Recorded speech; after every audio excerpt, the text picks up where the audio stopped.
The story of a girl who received a message from a dead person and disaster began.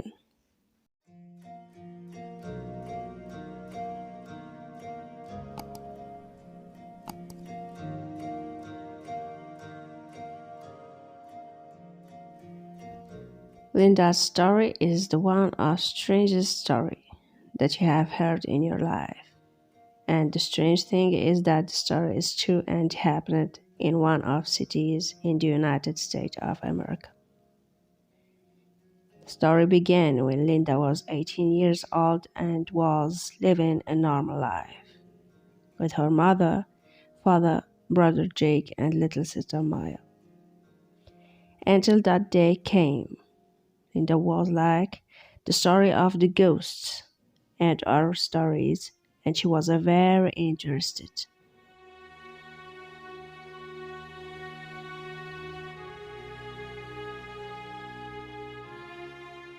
One day after Linda woke up in the morning, she received a mysterious message on her phone from an unknown number.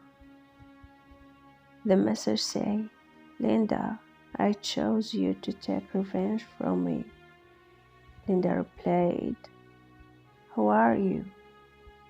He replied immediately, "It's not important who I am, but I will explain my story. I am a dead person for more than 4 years.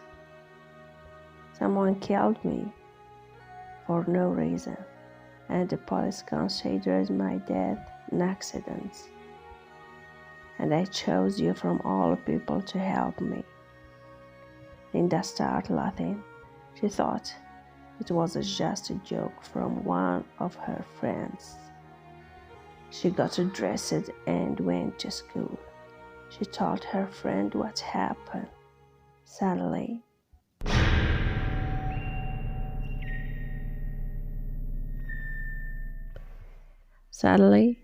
as she read the message, she received another message from the same number that said, "Never read my messages to anyone."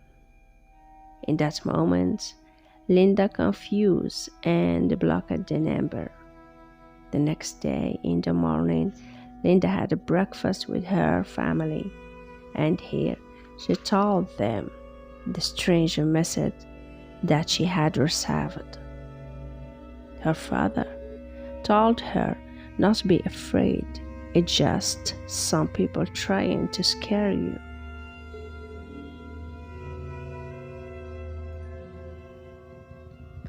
Linda wasn't afraid at all and continued her day as usual.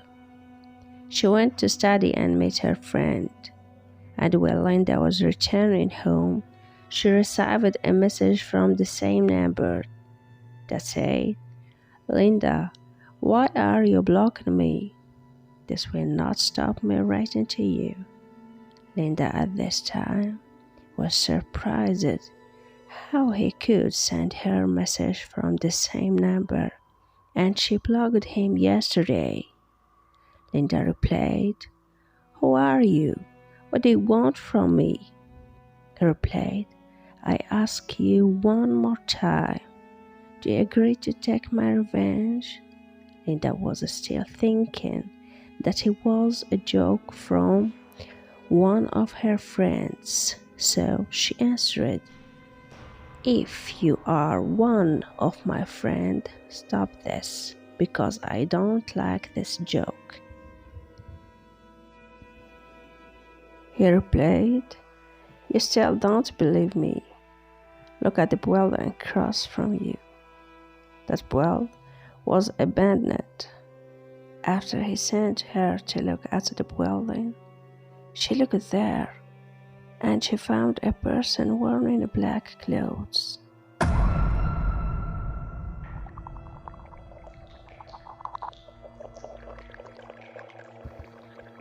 Linda told to her friend, "Look at the building. Look at that person." Her friend looked well, but she didn't see anyone there. At the same time, Linda received a message which said, No one can see me except you. Linda was so panicked, she decided to ignore him. 3 days later, she received a message. She said, "Tomorrow will be your first warning." Linda didn't care. She said, "He is just trying to scare me." The next morning, Linda woke up and everything was normal. She went to school, and when she came to her home, her father's phone rang. He answered. He was very nervous. The call was from the hospital telling him that his son Jake had an accident.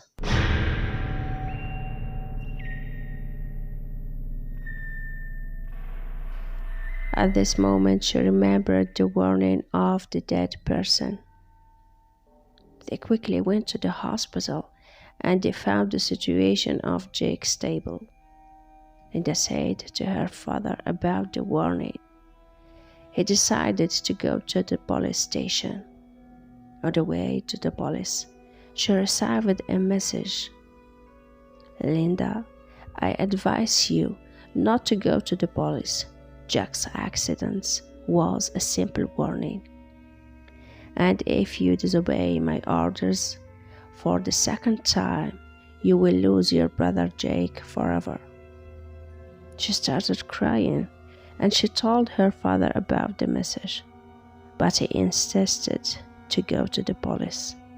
When they arrived to the police, she gave them the number that would send the message. But the shocking thing was that the police told her that the person who had this number was died 4 years ago.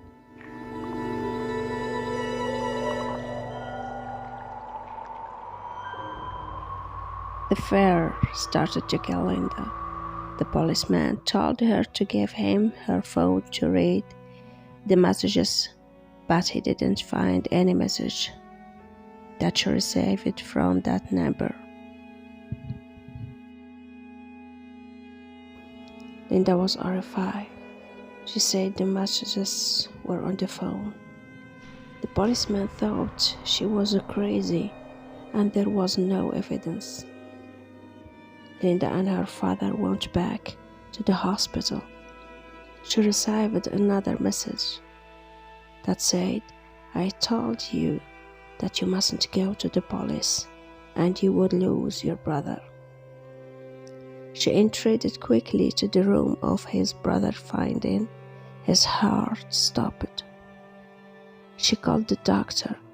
He tried to save his life, but he couldn't.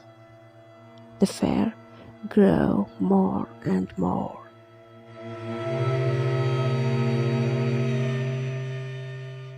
The next day, she received another message saying, "I'm still waiting for you." The second warning would be the loss of someone else in your family. Finally, she went to this wanted person, but she couldn't kill him. He was a good person. She returned to her home. She received a message saying, "Linda, you have disappointed me. You will see what happened tomorrow." Linda was afraid. The next day, when Linda came home from school, she found her father and mother so panicked because her little sister Maya didn't come from school. She started screaming and said, "He is the one who did it. I must kill him." After many years, they couldn't find the little sister, and every day Linda says, "I must kill him," until she died in the hospital. If you like the stories of Suzana, don't forget to subscribe and follow us on Suzana Storytelling.